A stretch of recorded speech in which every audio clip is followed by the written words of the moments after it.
Hello everyone, I'm Dr. Sheila Ambreen from Kirsch University, and today our topic is immunity and hypersensitivity.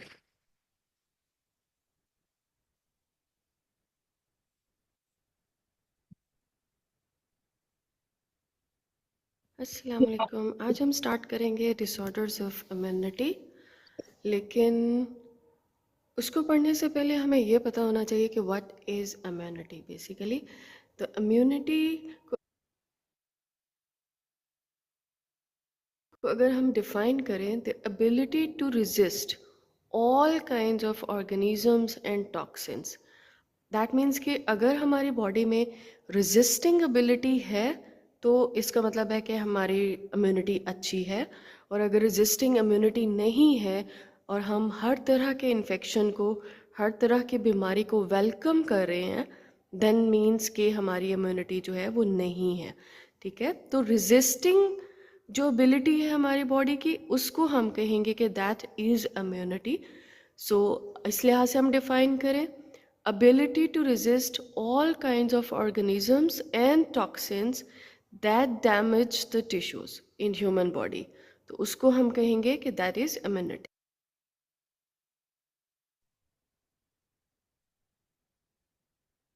then हमारे पास है types of immunity। अगर हम इसके basic types देखें, there are basically two types of immunity. One is called innate, ये जिसको हम non specific भी कहते हैं, and other one is called acquired. That means कि ये हम एक्वायर करते हैं, ये हम हासिल करते हैं।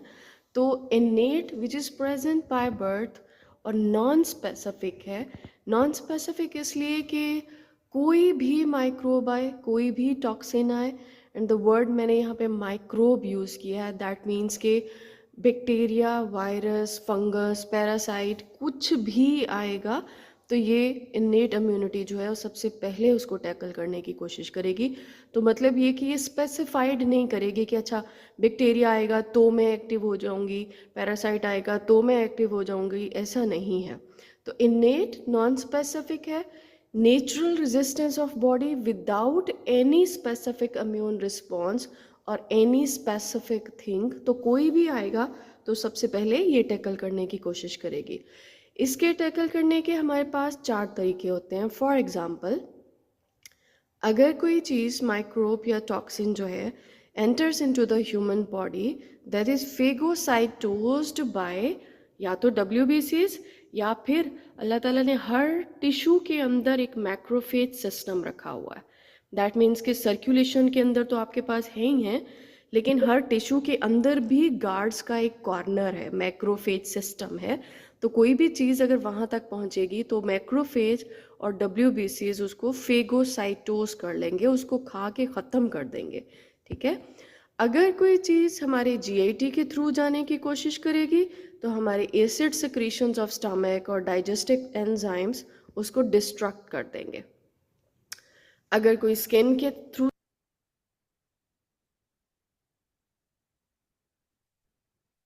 ठीक है, तो डिस्ट्रक्शन के बाद अगर कोई चीज़ स्किन के थ्रू जाने की कोशिश करेगी तो स्किन उसको वहाँ से गुजरने नहीं देगी, रेजिस्टेंस प्रोवाइड करेगी। और अल्टीमेटली अगर कोई चीज़ चलो ब्लड तक पहुँच भी गई इन सारी चीज़ों को से गुजरते हुए, देन हमारे ब्लड के अंदर बहुत सारे चीज़ें मौजूद हैं like lysozymes, polypeptides and complement system, जो उसको वहाँ से ख़त्म कर देंगे।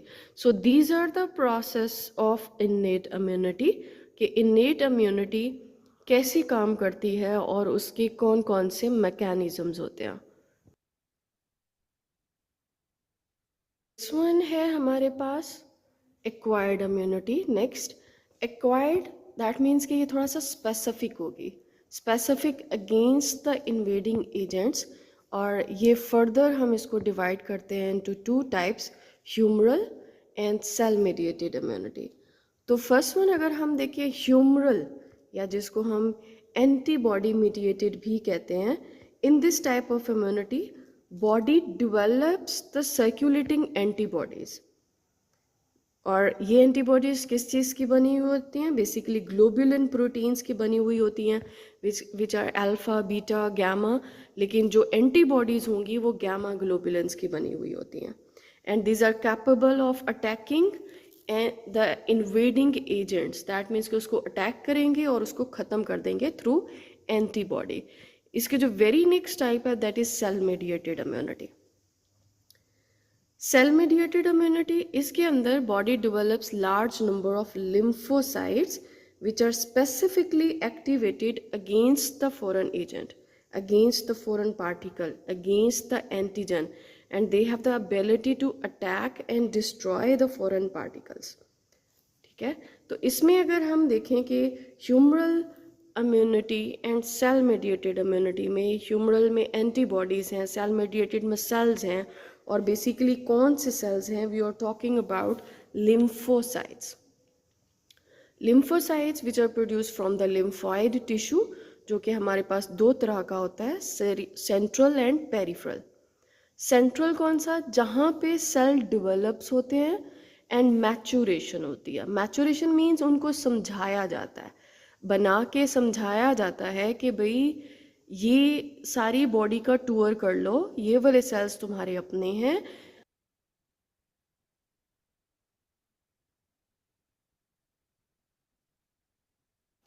ठीक है, तो सेंट्रल में जो सेल्स डेवलप होते हैं और मैचुरेशन हो रही होती है.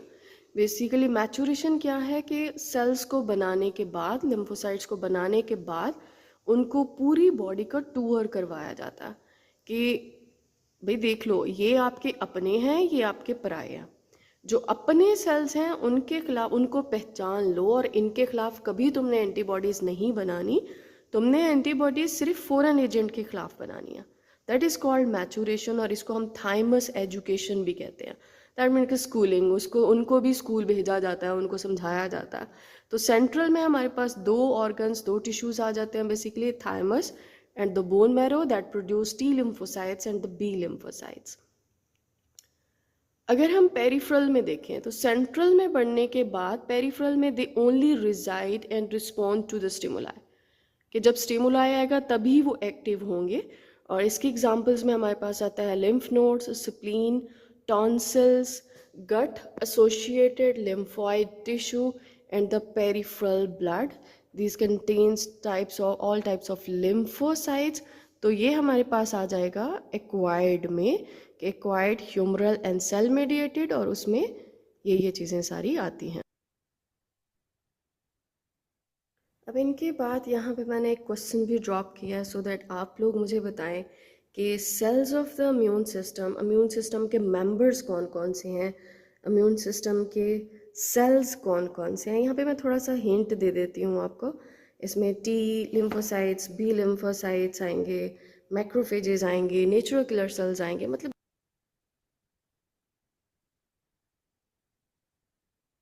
ओके, आफ्टर इम्यूनिटी हम बात करते हैं हाइपर सेंसिटिविटी की, which is immunologically mediated tissue damaging reactions. Generally अगर हम कहें कि अगर आप किसी ने आपको हल्का सा थप्पड़ मारा और आपने उसके मुकाबले में उसको ईंटें ही मारना शुरू कर दो, तो दैट इज़ हाइपर सेंसिटिविटी. मतलब कि बहुत थोड़ी सी कुछ थी लेकिन आपने इतना ज़्यादा हार्शली रिएक्ट किया, तो उसको हम कहेंगे हाइपर सेंसिटिविटी, कि आप उस चीज़ से बहुत ज़्यादा सेंसिटिव हो गए हो. हाइपर सेंसिटिविटी हमारे पास 4 तरह की होती है, type 1, type 2, type 3 and type 4. सबसे पहले हम आते हैं टाइप 1 के ऊपर. Type 1 hyper sensitivity basically rapidly occurring है, लोकल भी हो सकती है, सिस्टमिक भी हो सकती है. लोकल की एग्जांपल्स हमारे पास हैं स्किन, लंग्स, नोज, इंटेस्टाइन के अंदर, और सिस्टमिक में हमारे पास एनाफाइलेटिक शॉक. तो इसमें मैकेनिज्म क्या है, सबसे पहले यहाँ पे होगा क्या, first exposure to an antigen या allergen which will activates the immune system and causes the production of IgE, antibodies specifically reacting against the antigen. अब IgE बन तो गई, एंटीबॉडीज बन तो गई, फिर क्या होगा, फिर ये होगा कि these antibodies become attached to the surface of the membrane. कौन से सेल्स की मेम्ब्रेन के साथ ये अटैच होगा, mast cells and basophil sales.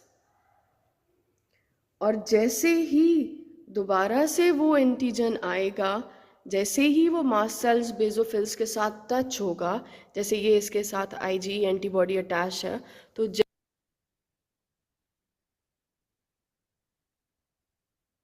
so on subsequent exposure of that antigen, तो मास्ट सेल्स और बेसोफिल सेल्स के साथ वो अटैच होगा, which will leads to the degranulation of the cells, and these cells will release primary and secondary mediators.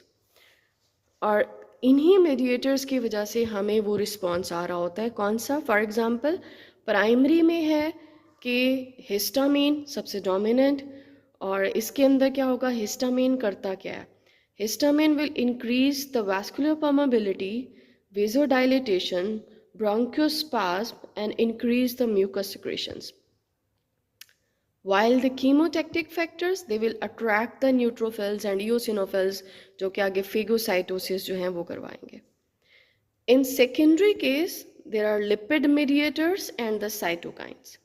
Lipid mediators which are formed in the mast cell membrane, बढ़ने के बाद they will activate the phospholipid A2, which will leads to the formation of arachidonic acid, और arachidonic acid further बनाएगा दो molecules, leukotrienes and prostaglandins. Leukotrienes को अगर हम देखें तो leukotrienes they will cause bronchial smooth muscle spasm, increases the vascular permeability, and will attract the neutrophils, basophils and eosinophils. While prostaglandins, उनको अगर हम देखें, they produce intense bronchospasm and increased bronchial mucus secretions, और prostaglandins ही हैं जिसकी वजह से हमें पेन भी होती है, और स्पेशली इसमें आता है प्रोस्टाग्लैंडिन E2, पीजीज भी हम इसको बोलते हैं. And the second one are the cytokines, secondary mediators के अंदर, जिसमें हमारे पास है interleukins and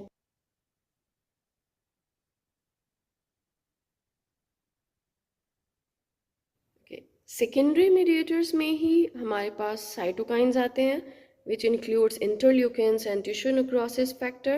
They will accumulate and activate the eosinophils and the inflammatory cells at the site of reaction. यहाँ पे ये होगा. अब टाइप 1 में हमने यहाँ पे मेंशन किया है कि टाइप 1 हाइपर सेंसिटिविटी, इसकी दो फेजेस होती हैं, initial phase and let phase. Initial phase जो कि 5 मिनट से लेकर 23 मिनट तक रहेगी, it will leads to vasodilatation, leakage and spasm, while the late phase जो कि 2 से it develops in 2 to 8 hours, और ये बहुत दिनों तक भी रह सकती है, और ये इंटेंस रिएक्शंस के अंदर होगी. इंटेंस इन्फ्लेमेटरी रिएक्शंस डैमेजिंग जो है वो लेट फेज के अंदर बेसिकली हो रहते हैं. तो यहाँ पे टाइप 1 में यू हैव अ क्वेश्चन कि लोकल और सिस्टेमिक में हमने कहा कि लोकल में भी होता है अर्टिकेरिया, जस्ट लाइक इचिंग का रिस्पॉन्स होता है, skin, lungs, nose, intestine and anaphylactic shock, जो कि हमारे पास सिस्टेमिक में आता है and which is life threatening, systemic type 1 hypersensitivity. तो इसमें आप लोग मुझे बताओगे कि क्या हो रहा होता है. ये कुछ एग्जांपल्स हैं आपके पास, जैसे डीग्रैनुलेशन कैसे हो रही होती है, अर्टिकेरिया और conjunctivitis, which are the types of the type 1 hypersensitivity reactions. Now moving towards the type 2. आ जाते हैं टाइप 2 हाइपर सेंसिटिविटी में. Type 2 hypersensitivity which is also called the antibody dependent hypersensitivity. इसमें क्या होता है कि antibodies against the cell surface of tissues containing antigens वो बनते हैं.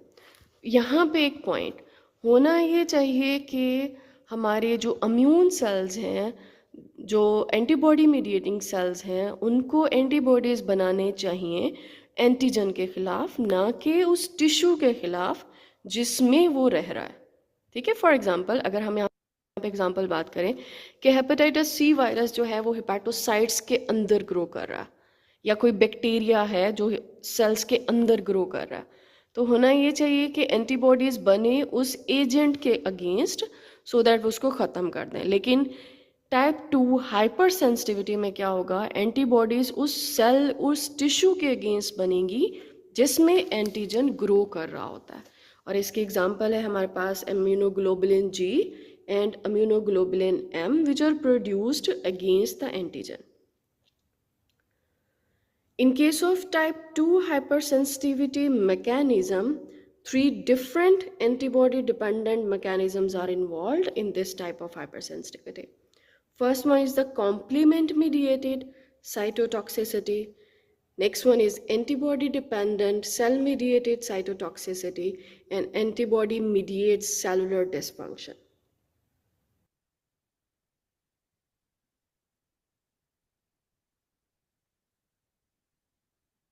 Okay. In complement mediated cytotoxicity, इसमें क्या होता है कि antibody reacts to the cell surface antigen and will activates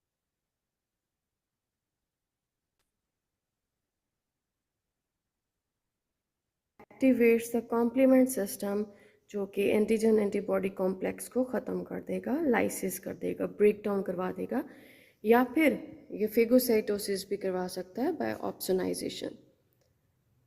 antibody dependent cell mediated cytotoxicity, antigen antibody complex बनेगा which will be recognised and destroyed by natural killer cells, neutrophils, eosinophils and the macrophages.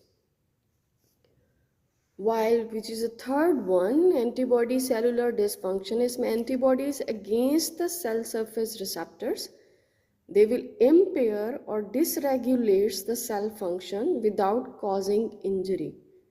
इसका मतलब है इसमें injury नहीं होगी, पहली दो में इंजरी के चांसेस हैं, तो that is type 2 hypersensitivity. Type 2 hypersensitivity की आपके पास बेस्ट एग्जांपल्स हैं Graves disease, Goodpasture reaction, blood transfusion reactions, hemolytic disease of newborn, autoimmune hemolytic anemia, and the myasthenia gravis. These are the examples of type 2 hypersensitivity.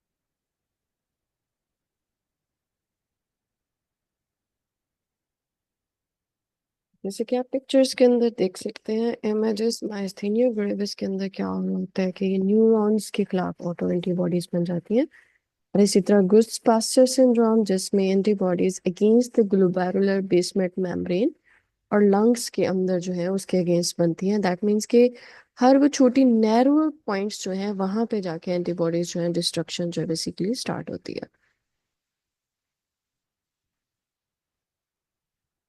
Third one, hypersensitivity, which is type 3.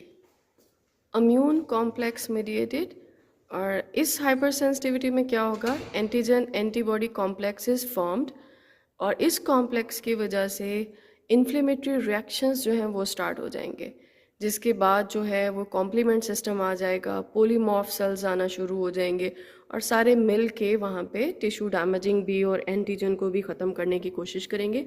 Type 3 hypersensitivity is basically can be against the exogenous antigens and can be against the endogenous antigens। ठीक है, और इसके example हमारे पास है Arthus reactions and systemically अगर हम देखें तो सीरम सिकनेस। और ये दोनों चीज़ें क्या होती हैं ये आप लोग मुझे बताओगे।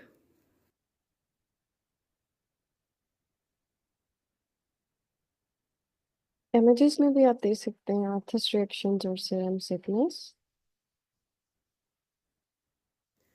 Next one is type 4 which is cell mediated, और इसमें एंटीबॉडीज नहीं बनती, ठीक है, और ये only mediated by the T sales.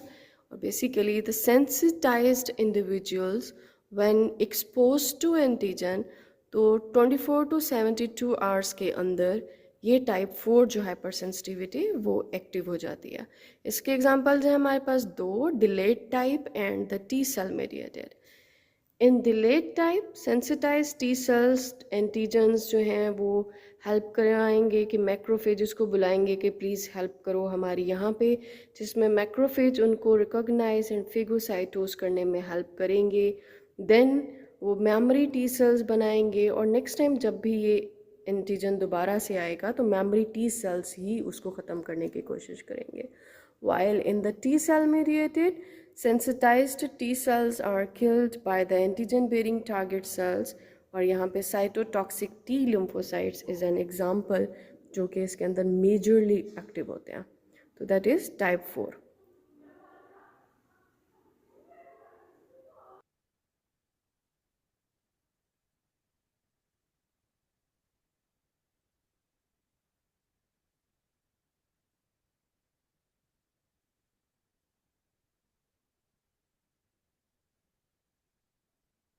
Thank you so much. और प्लीज़ जो क्वेश्चंस मैंने ड्रॉप किए हैं उसके बारे में ज़रूर बताइएगा एट द एंड और अपने कमेंट्स के अंदर। और इसके अलावा नेक्स्ट आप जिस टॉपिक पे भी वीडियो चाहते हैं तो please do comment and I will try my level best. Thank you.